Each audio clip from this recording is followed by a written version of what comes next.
सज्जनों, दोस्तों,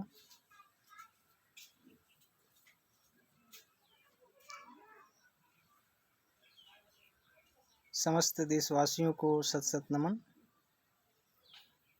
जय मानव समाज।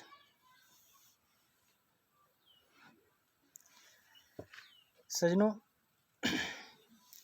इस देश में दिन प्रतिदिन समस्या बढ़ती जा रही है। जो मूल समस्या एवं कारण को दर्शाते हुए यह वीडियो आप लोगों की सेवा में जा रही है। इस वीडियो का शीर्षक है, इस देश में उपेक्षित, वंचित, शोषित, पीड़ित कौन और क्यों। सज्जनों, दोस्तों, हम लोग इस देश में, इस भारत में हम सब कैसे जी रहे हैं, मुझमें जितना समझ है, जितना हमने अनुभव किया है, जिसे आप सभी को ध्यानाकर्षण करना चाहते हैं। जो कि हम सब इस देश के निवासी हैं। कहना तो दूर की बात है, राष्ट्र का कल्पना करना यह कैसे संभव हो सकता है। इस विषय पर हम सभी देशवासियों को विचार करने की जरूरत है। जैसे पहली बात, जिस देश में पारिवारिक, सामाजिक, धार्मिक, आर्थिक, राजनीतिक रूप से आपसी विषमता हो, उस देश के लोगों में राष्ट्रीय मूल तत्वों से जुड़ना कैसे संभव किया जा सकता है। दूसरी बात, जिस देश में वर्ण व्यवस्था का प्रभाव हो और धार्मिक रूप से जाति के आधार पर जहां भेदभाव, छुआछूत, ऊंच नीच, छोटा बड़ा, कई सामाजिक कुरीतियां, कई सामाजिक कुप्रथाएं को लोग ढोकर जीता हो, जहां कुछ आबादी इसका पोषक हो, जिस कारण अधिक से अधिक आबादी गरीब, मजबूर, लाचार, बेसहारा होकर घुट घुट कर जीवन जीता हो, उस देश की सर्वांगीण विकास कैसे संभव हो सकता है। तीसरी बात, जिस देश के गरीब, लाचार, मजबूर, बेसहारा, उपेक्षित, वंचित, शोषित, पीड़ित, किसान वर्ग के लोग धरती, हवा, पानी यानी प्रकृति को अनुकूलित रखने के लिए हिंसक जानवर से अपनी जान की बाजी लगाकर जंगलों की रक्षा सुरक्षा से लेकर इस धरती पर समस्त जीवों की भोजन के लिए अनाज, सब्जी, फल, दूध इत्यादि के उत्पादन से लेकर समस्त मानव की मूल अन्य आवश्यकताओं की पूर्ति के लिए कपड़ा, दवाई, बर्तन इत्यादि फैक्ट्रियों, दुकानों आदि में कार्यरत कम मजदूरी से लेकर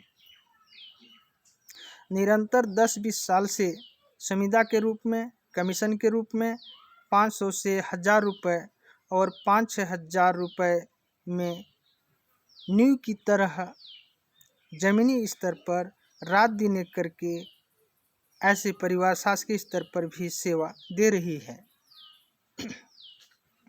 ऐसे परिवार अपनी मूल आवश्यकता की पूर्ति के लिए हक मांगने पर उन्हें नौकरी से निकाल देने की धमकी दिया जाता है, या फिर उन्हें नौकरी से निकालकर वैसे ही परिवारों में से उसी वेतन, उसी मजदूरी पर उनके जगह पर दूसरे व्यक्ति को रख लिया जाता है, या फिर सिस्टम बदल दिया जाता है, और जिस कारण ऐसे परिवार पशु से भी बदतर जीवन जीने से मजबूर हो जाता है।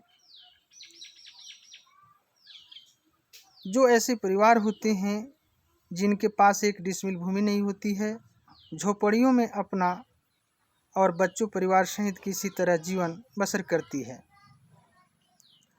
इनके पास 2 वक्त की भरपूर भोजन भी नहीं हो पाती है। चौथी बात,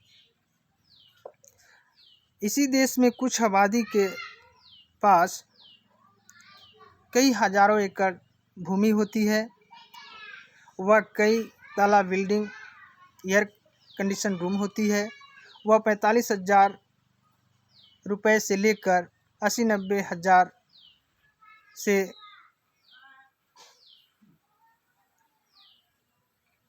1.5-2 लाख रुपये वेतन प्राप्त करते हैं। साथ में इनकी महंगाई भत्ता भी होता है। वह दूध, घी, मलाई 5-6 प्रकार के भोजन करते हैं, फिर भी इनकी वेतन में बढ़ोतरी हो। इन्हीं के लिए और सुख सुविधा चाहिए होता है। जिस प्रकार इस देश में आपसी विषमता हो, दूसरे देश के लोग हम देशवासियों पर हंसते होंगे। सज्जनों, इस बात को हम सबको समझने की ज़रूरत है।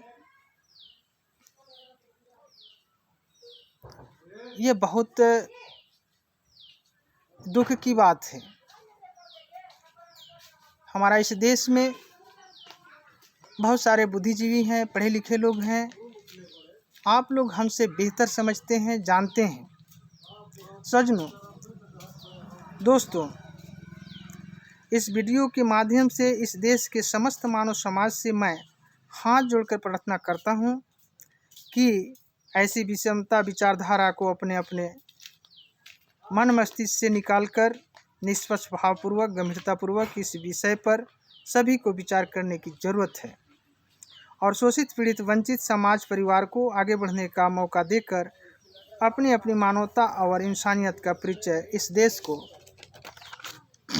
देने की कृपा किया जाए। इस वीडियो से किसी सज्जन को कष्ट हो तो उनके लिए मैं क्षमा प्रार्थी हूँ। सभी देशवासियों को पुनः सत सत नमन। जय मानव समाज। सुरेंद्र कुमार कुर्रे, जिला बलरामपुर, रामानुजन, छत्तीसगढ़। मेरा मोबाइल नंबर है 73 544 56 591।